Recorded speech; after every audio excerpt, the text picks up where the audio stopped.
Terima kasih buat kalian yang sudah klik video ini. Tapi jangan lupa ya, buat kalian yang belum klik tombol subscribe, silakan untuk klik tombol subscribe terlebih dahulu. Karena subscribe itu gratis. Dengan subscribe channel ini, kamu bisa support saya untuk terus upload hampir setiap hari. Ingat ya, subscribe itu gratis, tidak dipungut biaya apapun. Sekali lagi, subscribe itu gratis. Sikat. Halo guys, welcome to my channel Budi Prayoga.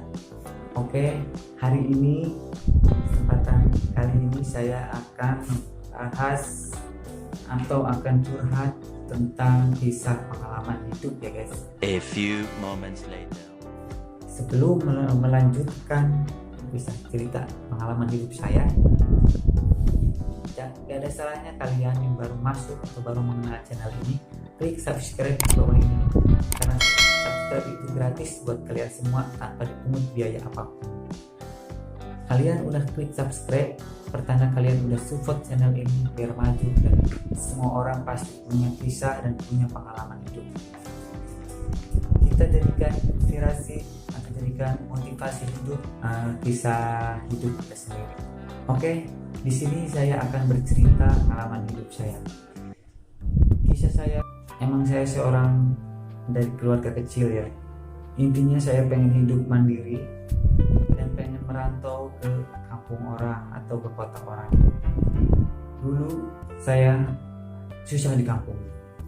Di kampung saya tukang kuli. Itu umur saya baru 15 tahun. Kalau teman-teman zaman sekarang enak, hidup enak, semua dengan orang tua. Kalau kisah saya beda.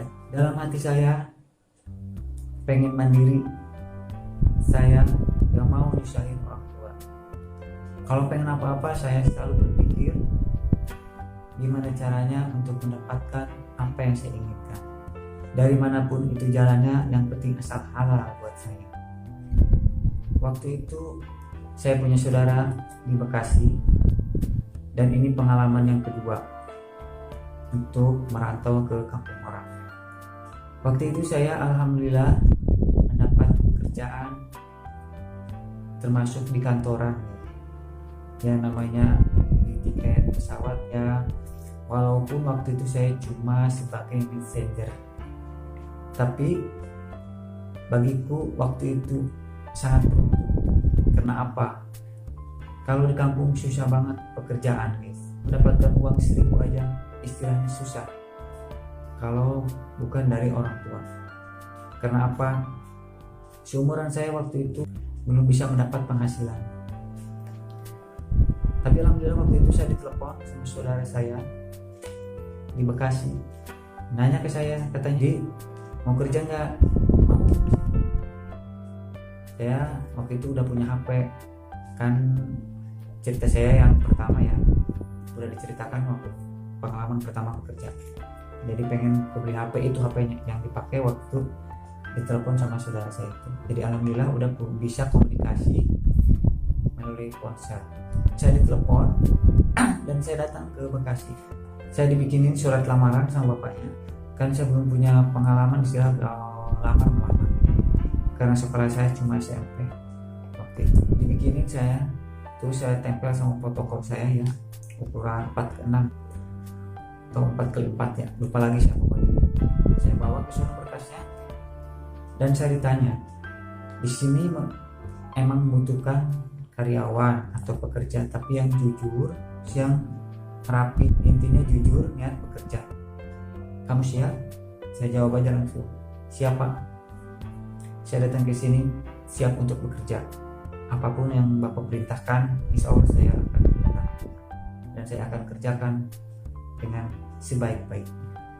Hari pertama bekerja, saya bersih kantor, ya istilahnya nyapu, terus ngepel, ya ngelap kaca, pokoknya biar bersih lah. Terus saya diantar, istilahnya diajarin untuk belanja tiket. Saya diantar cuma 1 kali doang, bayangin guys. di kota itu, bukan di kampung. Saya harus pakai prinsip saya sendiri dan pakai akal-akalan saya sendiri. Gimana caranya saya biar gak nyasar. Namanya juga orang kampung masuk kota, bayangin ya. Bayangin guys, besoknya saya belanja tiket sendirian ke tempat yang kemarin. Sedangkan bukan dekat, jauh. Perapatan bukan dapat satu, banyak perapatan. Sedangkan di kota ramai kendaraan. Itu saya pakai akal, alhamdulillah saya sama Allah ya diberi punya feeling atau punya pikiran sendiri. Setiap perapatan saya punya patokan. Perapatan ini apa patokannya? Pokoknya tiap perapatan saya ambil patokan, punya patokan sih. Karena apa? Saya takut nyasar dan takut diomelin sama Allah. Saya senang waktu itu.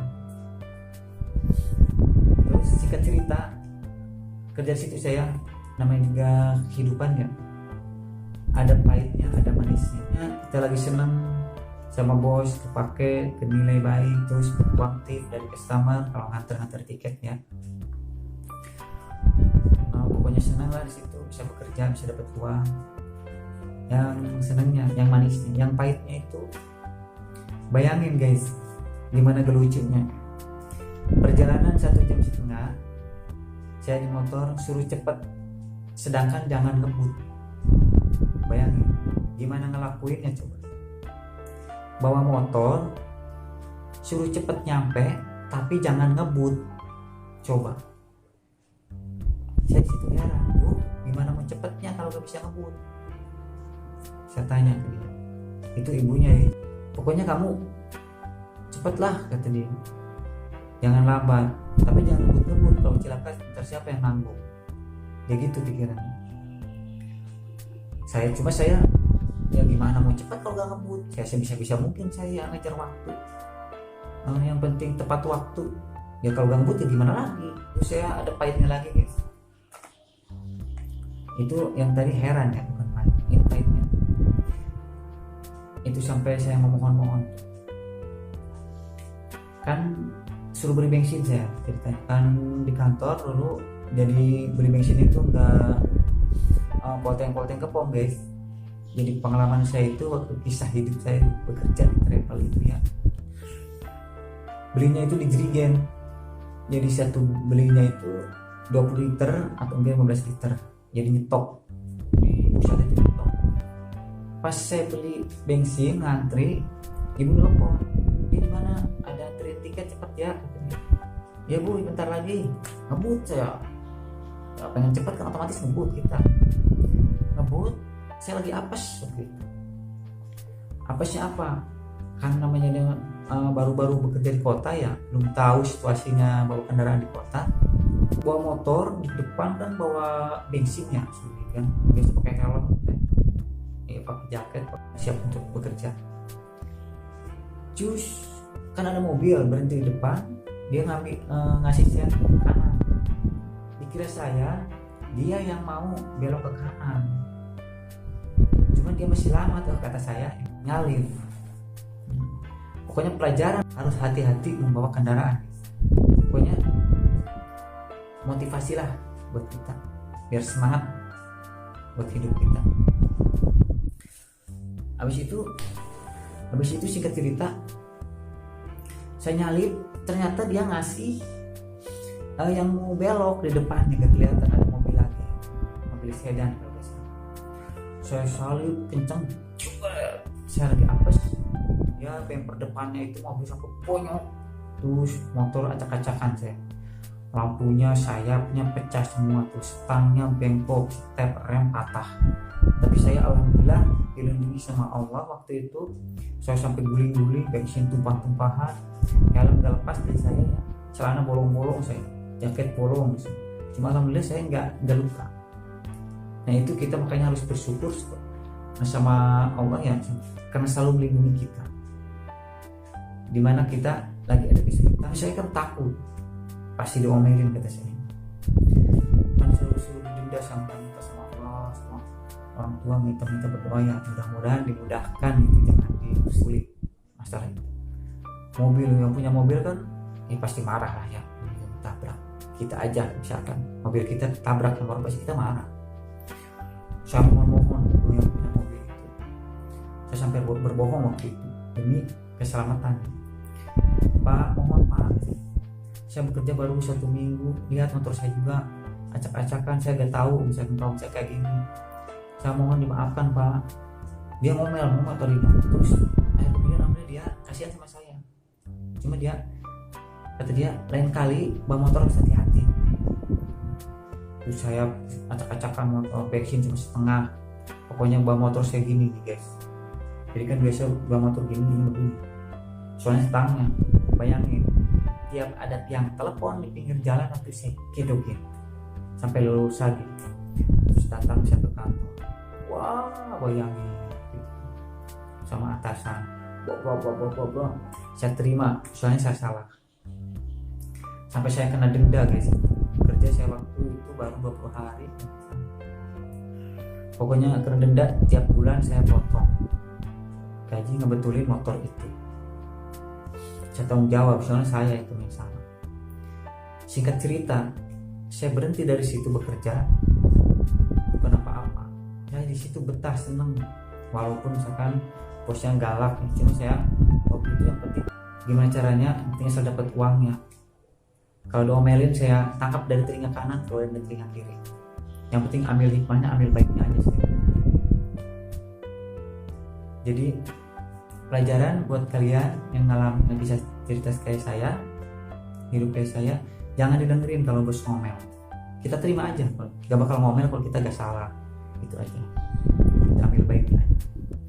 Yang penting dapat uangnya. Cuman saya keluar itu keselnya, habis kantor tiket, saya waktu itu motor yang itu juga udah benar. Motor itu mati guys, tiba-tiba mati. Terus mati pas dibawa ke kantor, saya dorong itu jarak setengah kilo. Jalan kaki saya dorong motor ke kantor pusat. Pas itu dibawa ke bengkel sama bos, harus ada uang 600. Macet dalamannya katanya. Itu harus saya ganti, sedangkan saya lagi bekerja di situ. Bukan buat kepentingan pribadi saya. Di situ saya protes. Soalnya sepengetahuan saya, kalau kita bekerja bawa petaris kantor, bekerja buat kantor, kepribadian kantor bukan pribadi kita, ya kalau ada kecelakaan ya risikonya kantor, risiko perusahaan di mana-mana. Tapi itu harus saya yang ganti. Saya sampai marah-marah itu, protes, dia marah, saya marah. Pas itu dan meja ditebang sampai buku-buku itu acak-acakan, gak kebayang. Cuma saya tetap di pendirian saya, gak mau saya ganti. Sedangkan gaji saya kecil waktu itu, buat gaji saya 600 waktu itu, kita mau masuk, uang hariannya cuma 10.000 banyak. Cuma alhamdulillah dapat uang tip, kadang-kadang 50.000 sehari, kadang 30.000. Dari situ saya ambil sampai. Habis itu saya berniat buat keluar, gak mau lah, saya berniat nekat itu keluar.